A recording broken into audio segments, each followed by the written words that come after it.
Hello, sixth graders. Today we're going to be working with area and perimeter. It's very easy, really basic, and today in your math lesson you're going to be filling out a table, doing the practice that I'm going to show you right now in a few minutes, and then you're going to be using a graph to help answer some questions. So I'm just going to show you how to fill out the table so I can eliminate a lot of questions in math later on today.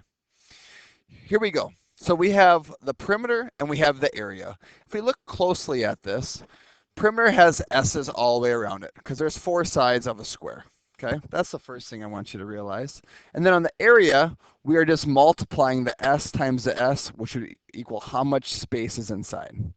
So for example, the length of the side is 1. So S represents 1. So when I'm finding the perimeter, essentially it's 1 plus 1 plus 1 plus 1.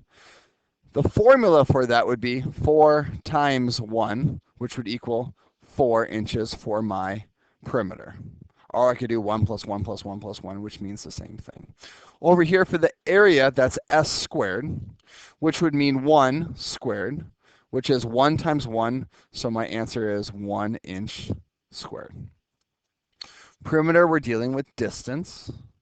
Area, we're dealing with inches squared, the amount inside something. So we have the length of 2. I'm going to use a different color here just to kind of keep things organized. So if 2 is my S, I could add 2, 2, 2, 2, and get 8. Or I could do 4 times 2 equals 8. I'm going to label it with inches. Over here with my area, it's 2 squared, which is 2 times 2, which equals 4 inches squared. Moving on to my next problem here. We have 3.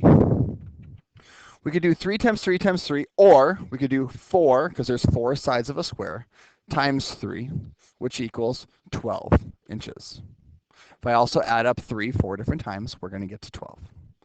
Finding the area, we're going to do 3 squared, which is 3 times 3, which gives us 9 inches squared. Moving on. We have 4 for the length. So there's 4 sides at 4 inches per side. So 4 times 4 gives me 16 inches for a perimeter.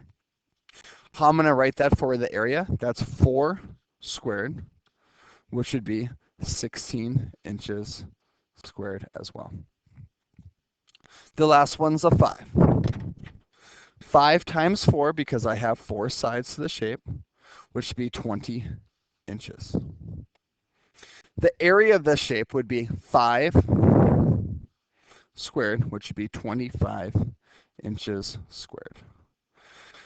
Now you're going to have to take this information and you're going to be putting it onto a graph for your assignment, okay, today in math today. But you're going to have to be able to understand how to figure out the perimeter and the area before you do that. This is how you do it. I'm going to ask you to refer back to the video if you have questions about this. It seems very basic and easy, but common errors that I notice with kids when solving these problems is this. They see this problem right here. 1 to the second power, they automatically put 2 inches squared. That is incorrect. 2 times 2, they'll get 4 regardless, okay? But this right here, I see 6 inches squared as a common answer. This one I see 8 as a common answer, and this one I see 10 as a common answer. These are all incorrect. Remember, when you are squaring a number, that means you're taking the number and you're multiplying it by itself. Hopefully this helps. A quick and easy math lesson today, and then you're going to be doing some graphing with this information. Good luck, and I look forward to working with you in math today.